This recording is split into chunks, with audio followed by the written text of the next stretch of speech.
जलेबी की दुकान से एमएलएसी का सफर, बालू के धंधे ने बनाया सेठ, जानिए कैसे इनकम टैक्स की रडार पर आए राधाचरण सेठ। राधाचरण शाह सेठ के पास 70 के दशक में कारोबार के नाम पर एक मिठाई की दुकान थी। 2015 में उन्होंने पहली बार एमएलसी का चुनाव लड़ा। बालू के कारोबार ने उन्हें करोड़पति बना दिया। आइए आपको उनसे जुड़ी कुछ खास बातें बताते हैं।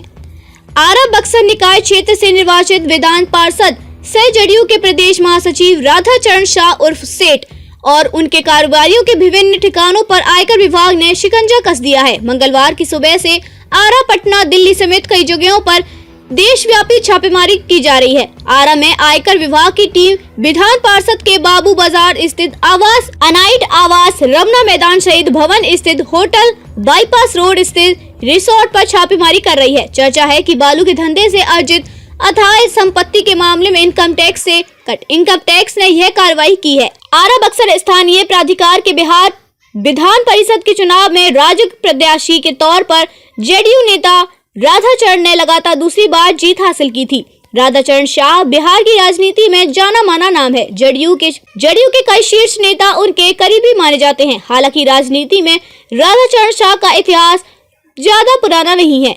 बडहरा प्रखंड के मूल निवासी राधाचरण शाह 70 के दशक में आरा रेलवे स्टेशन के बाहर जलेबी की दुकान चलाते थे। राधाचरण शाह की मिठाई दुकानदार से एमएलसी बनने तक का सफर काफी दिलचस्प है। शिक्षा की बातें करें तो अपना नाम पता लिख लेते हैं। नोटों की गिनती भी अच्छे से आती है। किस्मत ऐसी है कि जिस भी काम में हाथ जमाते हैं बुलंदियों पर पहुंच जाते हैं। मिठाई की दुकान चलाते चलाते राधाचरण सेठ होटल के मालिक बन गए। इसके बाद जमीन के कारोबार में उतरे।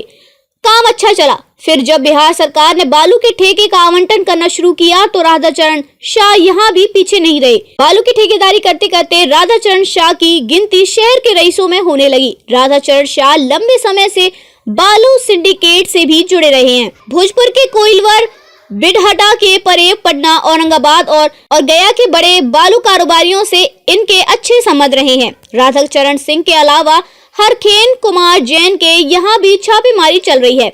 हरखेन कुमार जैन एक जमाने में आरा के सबसे बड़े व्यवसायी और सबसे ज्यादा संपत्ति वाले व्यक्ति हैं। चर्चा है कि 2 साल पहले हरखेन जैन ने आरा में कई जगह अपनी संपत्ति का बहुत बड़ा हिस्सा राधाचरण सेठ को बेच दिया था। वहीं कोलीवर नगर पंचायत के पठान टोली वार्ड 7 निवासी एक बालू कारोबारियों के घर पर भी इनकम टैक्स की छापेमारी चल रही है।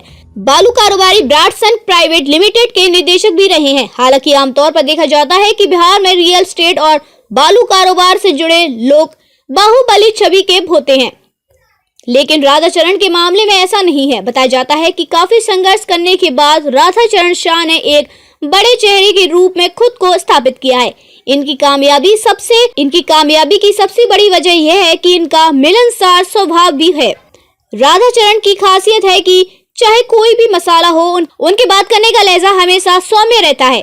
यही कारण है कि प्रेम भाव से लोग इन्हें सेठ जी बोलते हैं। राधाचरण शाह ने पहली बार साल 2015 में आरजेडी कोटे से एमएलसी का चुनाव लड़ा था। इस चुनाव में आरा बक्सर सीट से आरजेडी का टिकट लेकर राधाचरण ने सबको चौंका दिया था। उस दौर में सेठ लालू यादव के परिवार के बेहद खास माने जाते थे। उस चुनाव में राजग गठबंधन के प्रत्याशी हुलायू पांडे को उन्होंने 329 मतों से हराया था। बाद में पार्टी बदलकर जदयू में चले आए। फिर 2022 में जदयू प्रत्याशी के तौर पर उन्होंने दूसरी बार विधान परिषद का चुनाव जीता।